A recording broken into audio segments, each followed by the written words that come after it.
ඔයාලා පරාටා මෙහෙම කාලා තියෙනවා. කාලා නැත්තම් කාලා බලන්න. ඉතින් අපි කන්නේ පරාටා චිකනුයි පරිප්පුයිනේ.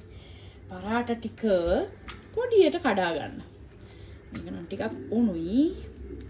සාමාන්‍යයෙන් පොඩි කෑලි වලට කඩලා දාලා ඔයාලා හදාගන්න මාළු හොද්දා. හරිද? මාළු හොද්දක් හදලා මාළු කෑලි නම් ඕනෙත් නෑ. මාළු හොද්ද මෙන්න මේ විදියට පරාට එකට දාගන්න ඕනේ. ඊට පස්සේ පොල් සම්බෝලයක් හදාගන්න ඕනේ. ඒ පොල් සම්බෝලෙනොත් ටිකක් මේ වගේ එකතු කරගන්න ඕනේ.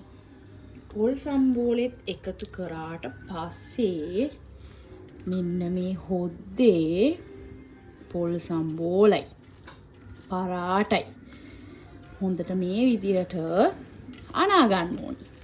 හොඳට අනා ගන්න. හරිද? ඊට පස්සේ මෙන්න මේ විදියට කටක් අරගෙන කියන්න බලන්න ඔය ළමයි. අන්න ඒ විදියට කාලා බලන්න. තව කටක් දෙන්න මේ විදියට. ඔය ළමයි කියන්නෝ.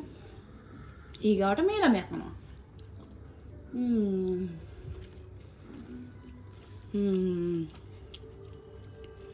රස ඉතින් සුපිරි. මම එහෙනම් ගිහින් එන්නම්. කියන්න. සුබ දවසක්.